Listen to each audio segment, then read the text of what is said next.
خوش آمدید، میں ہوں آپ کے ساتھ نجم بن اسد۔ آج سب سے پہلے تو کچھ ذاتی سی باتیں۔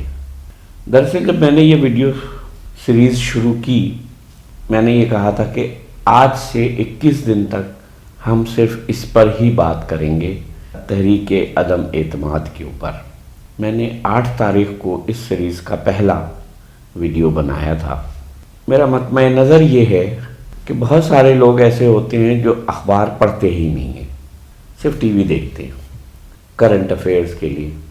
بہت سارے لوگ ایسے ہیں جو اخبار تو پڑھتے ہیں لیکن ہیڈ لائنز پڑھتے ہیں، اور اس کے علاوہ کوئی ایسا خاص ان کا وہ نہیں ہوتا، وہ اخبار سے بس سرسری سے گزر جاتے ہیں۔ یہ تمام لوگ جو اخبار نہیں پڑھتے، جو ٹی وی دیکھتے ہیں، ٹی وی چینلز دیکھتے ہیں یا ہیڈ لائنز پڑھتے ہیں اخباروں کی، وہ تمام لوگ جب اپنے اپنے ڈرائنگ رومز میں بیٹھتے ہیں، اپنی بیٹھکوں میں بیٹھتے ہیں یا تھڑے پہ بیٹھتے ہیں، تو یہ سب سیاسی گفتگو کرتے ہیں، اور سارے کے سارے، تقریباً سارے، ہر کوئی نہیں لیکن تقریباً سارے کے سارے کہتے ہیں یہ نظام گل سڑ گیا ہے، تباہ ہو گیا ہے، اس ملک کا نظام بدلنا چاہیے، جب تک ملک کا نظام نہیں بدلے گا جب تک کچھ نہیں ہونے والا، ایسا ہی ملک تباہ ہوتا رہے گا اینڈ سو آن۔ لیکن ان میں سے کوئی بھی نظام کی تبدیلی کے لیے نہ کچھ کرتا ہے اور نہ اسے پتہ ہوتا ہے کہ یہ نظام بدلا کیسے جائے گا۔ جب یہ تحریک عدم اعتماد پیش کی اپوزیشن کی پارٹیز نے، تو میں ان کو دیکھ رہا تھا کہ یہ عمران خان یا وزیر اعظم یا حکومت کے خلاف ہیں کیوں، وجہ کیا ہے؟ پتہ یہ چلا کہ شہباز شریف یعنی نون لیگ کو اپنے کیسز کی فکر ہے، اور زرداری صاحب کو اپنے کیسز کی فکر ہے، اور مولانا فضل الرحمان کو یہ فکر ہے کہ وہ اقتدار سے باہر ہے، انہیں کھانا پینا دہی لسی جو بھی ہے وہ اپنے پیسے سے کرنی پڑ رہی ہے۔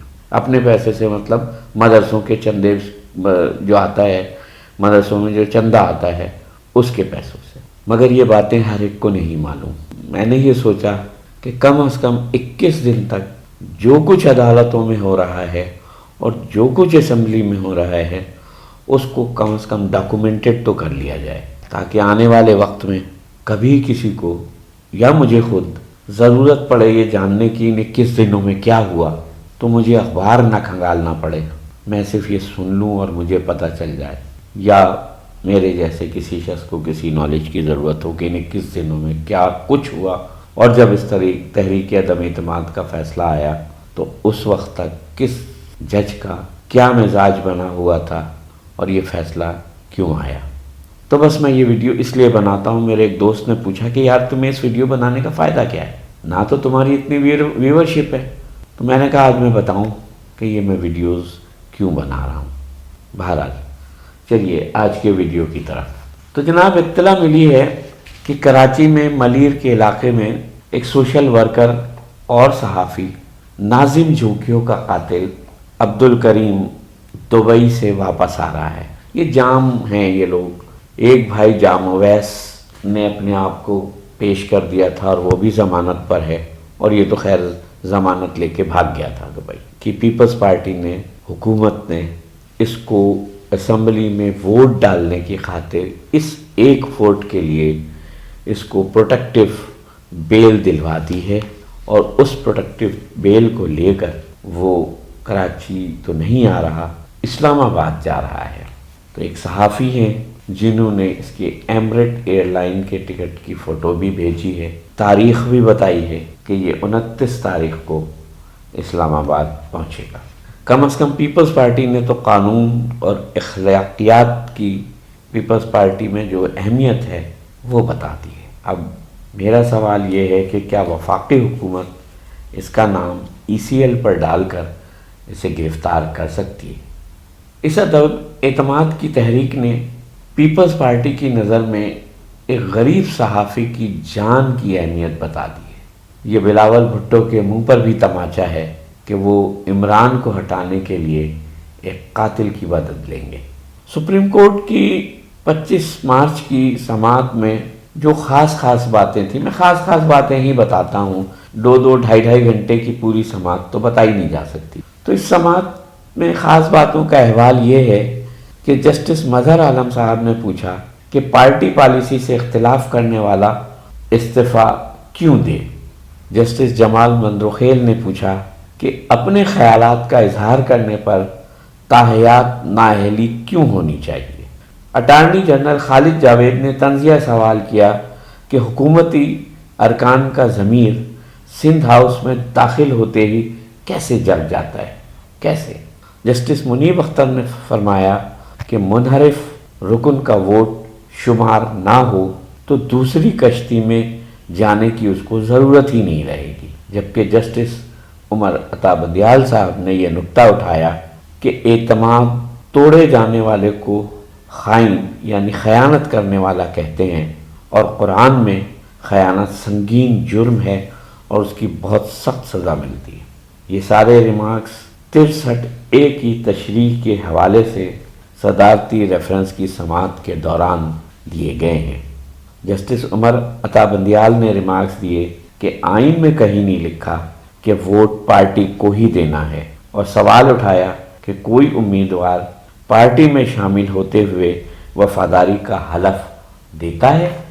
جسٹس اعجاز الحسن نے ایک موقع پر یہ بھی کہا کہ ہم آئینی تشریح سے ادھر ادھر نہیں جا سکتے، اس لیے ممکن ہے ریفرنس واپس ہی کر دیں، کیونکہ آئین میں فلور کراسنگ پر ڈی سیٹ کرنے کے علاوہ اور کچھ نہیں لکھا۔ چیف جسٹس عمر عطا بندیال نے کہا کہ جس معاشرے میں ہم رہتے ہیں اس میں دھوکہ بھی دیا جاتا ہے اپنے فائدے کے لیے۔ وفاداری تبدیل کرنا دھوکہ ہے۔ 63A دراصل وفاداری تبدیل کرنے سے روکتا ہے۔ پارلیمنٹ کے پاس الیکشن ایکٹ میں پارٹی وفاداری تبدیل کرنے پر نااہلیت کی سزا رکھنے کا موقع تھا، لیکن کیوں نہیں کیا؟ کیا خوف تھا؟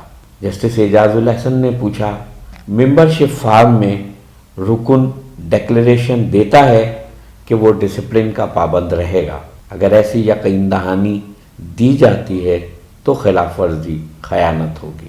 سیاست میں اعلیٰ اقدار ہوتی ہیں، معاملات کے مطابق وفاداری تبدیل کرنا موقع پرستی ہے۔ پارٹی کے ساتھ چلو، نہیں تو 3 لفظ لکھ کر استعفیٰ دو اور گھر چلے جاؤ۔ اٹارنی جنرل نے کہا کہ پارٹی ٹکٹ ایک سرٹیفکیٹ ہوتا ہے جس پر انتخابی نشان ملتا ہے۔ جسٹس اعجاز الحسن نے کہا کہ ووٹر انتخابی نشان پر مہر لگاتے ہیں، کسی کے نام پر نہیں، اسی لیے ووٹ پارٹی کا ہوتا ہے، انفرادی شخص کا نہیں۔ اٹارنی جنرل صاحب نے کہا کہ رضا ربانی نے پارٹی ڈسپلن کے تحت فوجی عدالتوں کے حق میں ووٹ دیا تھا۔ جسٹس مظہر عالم نے کہا پارٹی پالیسی سے اختلاف کرنے والا استعفیٰ کیوں دے؟ اٹارنی جنرل نے کہا اس لیے کہ وہ پارٹی کے ووٹ بینک پر منتخب ہو کر آیا ہے۔ جسٹس مظہر عالم نے کہا کہ جرم ہونے سے پہلے سزا کیسے دی جا سکتی؟ اٹارنی جنرل نے کہا کہ قانون میں یہی بات واضح کرنے کے لیے ہم عدالت آئے ہیں۔ جسٹس مظہر عالم نے کہا کہ 63A کو 62(1)(f) سے کیسے ملائیں گے؟ جسٹس اعجاز الحسن نے کہا کہ آئین ایک زندہ وجود ہے، اس کے ایک حصے کو دوسرے سے ملا کر دیکھنا ہوتا ہے۔ اٹارنی جنرل نے کہا کہ پارٹی پالیسی سے انحراف پر کسی کی حوصلہ افزائی نہیں کی جا سکتی۔ اٹارنی جنرل نے کہا کہ 62(1)(f) کے تحت نااہلی بھی پارلیمنٹ نے نہیں کی تھی، عدالت نے کی تھی۔ چیف جسٹس نے کہا کہ 62(1)(f) میں عدالت کا کردار ہے، کیا الیکشن کمیشن عدالت ہے؟ اٹارنی جنرل نے کہا میری نظر میں الیکشن کمیشن عدالت نہیں ہے۔ اس پر چیف جسٹس نے پوچھا کہ الیکشن کمیشن عدالت نہیں تو یہ ڈکلیریشن کون دے گا؟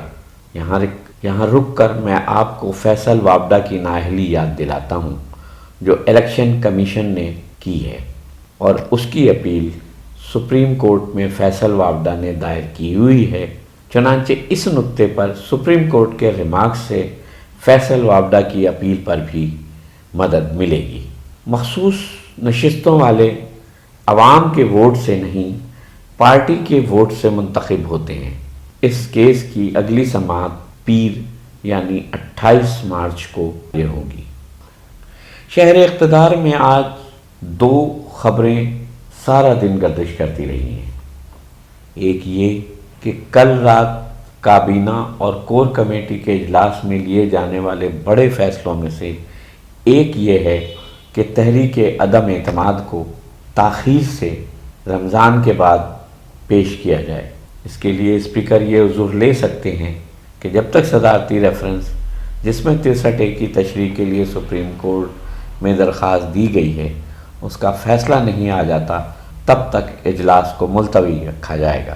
مگر دوسری خبر زیادہ اہم ہے کہ چونکہ ابھی تحریک عدم اعتماد اسمبلی کے ایوان میں ٹیبل نہیں کی گئی ہے، صرف جمع ہوئی ہے اسپیکر کے آفس میں، تو اسپیکر اسے رد بھی کر سکتے ہیں اور اس سے پہلے وزیر اعظم اسمبلی توڑ کر نئے الیکشن کا اعلان کر سکتے ہیں۔ اس دوران کیئر ٹیکر گورنمنٹ بنے گی جس کا فیصلہ قائد ایوان اور اپوزیشن لیڈر کو کرنا ہوگا۔ یہ اختیار آرٹیکل 58 کے تحت وزیر اعظم استعمال کر سکتے ہیں۔ عمران کا ترک کا پتہ 27 کے جلسے کے لیے شاید یہی ہو، اور اپوزیشن کے لیے یہ ایک ڈراؤنا خواب ہوگا، کیونکہ وہ تو یہ چاہتے تھے کہ عمران خان کو برطرف کروائیں، عدم اعتماد کے ذریعے باہر کریں، حکومت بنائیں اور اپنے آدمیوں کو بیٹھال کے جو تبدیلی وہ کروا سکتے ہیں وہ کروائیں، اپنے کیسز ختم کروائیں وغیرہ وغیرہ، کیونکہ 1.25 سال کا عرصہ بہت بڑا ہوتا ہے۔ لیکن اگر عمران خان نے اسمبلی توڑ دی اور کیئر ٹیکر حکومت بنی تو کیئر ٹیکر حکومت کو کوئی بنیادی فیصلہ کرنے کی اجازت نہیں ہوگی، چنانچہ اسمبلی ڈیزالو کرنے کا فیصلہ بھی ترک کا پتہ ہو سکتا ہے۔ ملتے ہیں کل کے عمران خان کے جلسے کے بعد اگلے ویڈیو میں۔